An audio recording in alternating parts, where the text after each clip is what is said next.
out to a 9 here. And I have sort of an ammo score. We all know how ammo's been here lately, and it's been horrible. You either can't find it, and when you do, it's expensive. It's just the times we live in with everything going on in the world. Seems like everything's at a shortage, whether it's ammunition, wood, toilet paper at one point. Now it's gasoline. It just happens, okay? Because people overreact. They overreact to situations that happen in life, in almost everyday life. So me and my son went fishing. And I'm still going through some of the video that he did. He gets excited when he gets the GoPro in his hand and all that jazz. But we stopped at the farm feed store because I had to pick up some stuff for the chickens and to mull around there and see what I can find. And I scored some ammunition. Granted, we did find some ammunition. I did find some Norma stuff. This is what this place was carrying. It's all they had. It's the only brands, except for some Wolf double-aught buck. And I've got a ton of shotgun ammunition from double-aught buck to birdshot to slugs, all that jazz. So I didn't need any of that. But the majority of the stuff on the shelf was this Norma stuff. Now, the problem with that is some prices were outrageous for this type of brand. And I don't know if that was the manufacturer charging the company or the company trying to pull a lick and get a little extra cash in their pocket. But so we all know how the price gouging is going from gun shows to just normal places. And a lot of the ammo we're seeing, we're not too familiar with the brands. I saw Copper Customs release a picture on I believe it was either Instagram or Facebook about some stuff that I have no idea where this place is. I bet you if I researched it, I'd probably get more familiar with it. And it was some 9mm.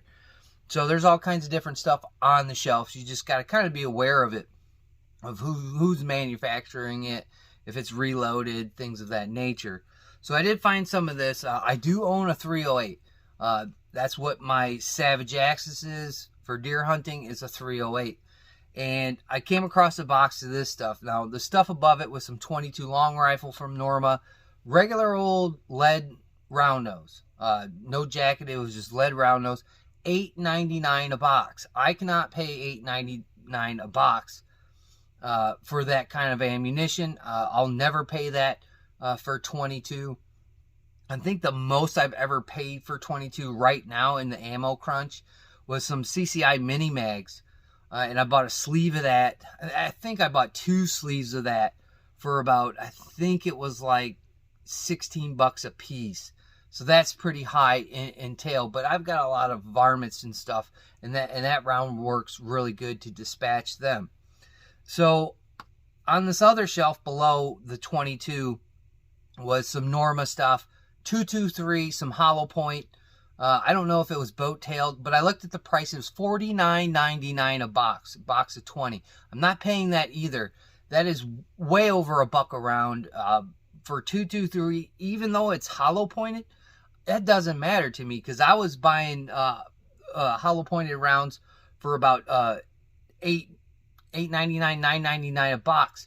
So I don't know if this is some kind of match ammunition or some kind of fantastic round. I don't care. I'm just not paying that price. Below that was this 308. Now, when I went to Oklahoma and we stayed in Claremore to get to Tulsa, to the Tulsa Arms Show, there's a gun shop right down the street from the hotel. I paid $52 a box for 6.5 Creedmoor.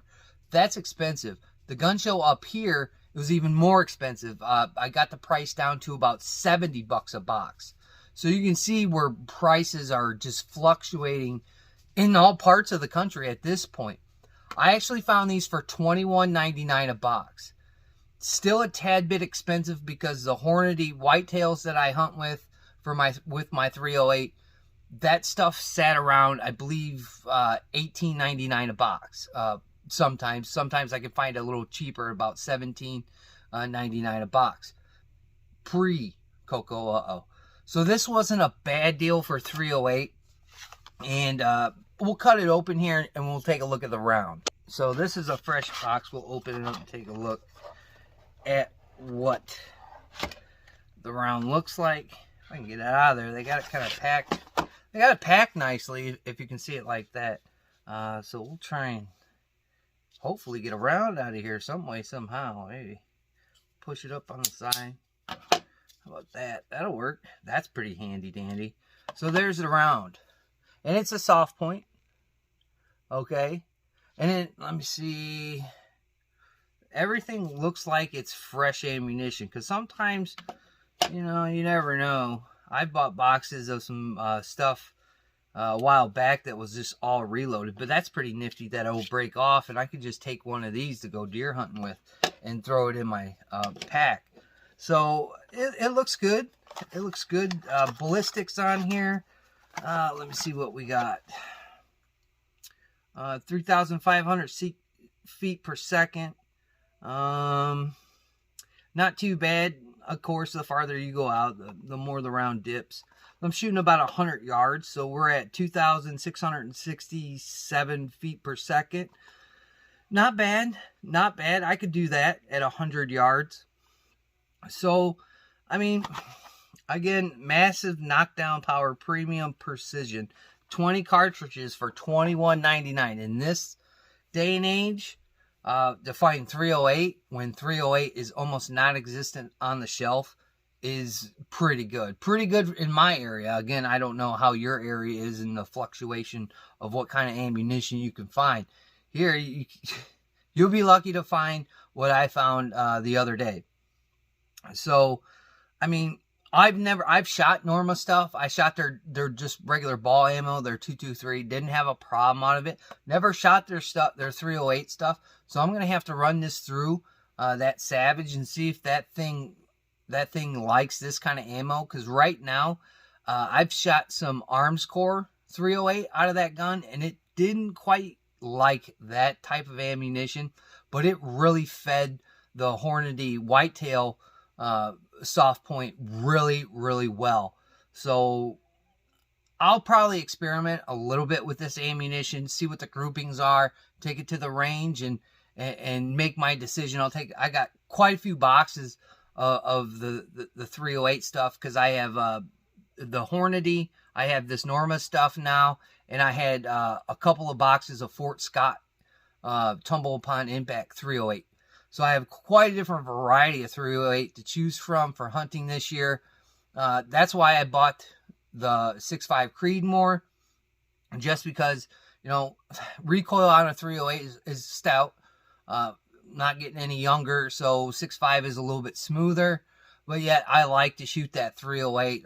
I've taken deer with that gun. I know it's reliable. I just have to be a good shot. So we're going to try this out, and we're going to see how it patterns, see where we're falling in to that aspect for hunting season this year. And another little thing I found was this magazine. Now, it just says AR-15 30-round magazine. It has no manufacturer. I don't know who made this, but we'll open this one as well. And it's got this little see-through clip. That's like a dust cover for your magazine, so nothing kind of gets down in there. And it has a window here, so you can see the rounds, sort of like what Magpul does. Who makes this? Let me look on the bottom. It's made in Korea, so it's a KCI. If I can make that show up, so it's a KCI mag. Again, you can't tell by the packaging. Should have looked on the bottom of it. I've got some KCI stuff, and it's worked well. I think when I had my Glock 19, I had the extended magazines. I think those were KCIs, so I think those work well. This is cool. It's got a little bullet on the bottom of it. That's pretty cool. But all in all, I don't know how this magazine will react with the ARs that I've put together. So we'll have to test this mag out now and see if it'll function correctly in one of my ARs. And I don't have a problem with it. And it's got numbers on the window. I don't know if you can see that. It's got numbers on the window. I have another one similar to this that I picked up in Tulsa. And this guy was doing some laser printing on the magazine, and if you can see it, it says empty and full, and it's full, and it's got the little cover on it as well. So they're similar. This one has some goofy bumps right there. Magpul stuff, it's decent. This one has a little bit of grip up there, so I got to run this one as well along with this new one and see how they perform, and if they could be put in there, or oh my god, last ditch effort, just give me that magazine and we'll try and run it and get out of the pinch we're in. So we'll have to give a look at this stuff, especially this Norma stuff. I don't know if you've ever used it. That's what the comment section is below. Throw it down in the comment section if you've used this stuff to deer hunt or whatever you do with it in your leisurely time. It's got a couple of animals on there on the box. You can use it for quite a few stuff. It looks like it's going to take some big game, whether it's deer, bear, elk, or pigs. So I don't know. I've used Norma rifle ammo like 5.56 and 2.23, but never their 308 stuff. Good find for the times we live in at this point.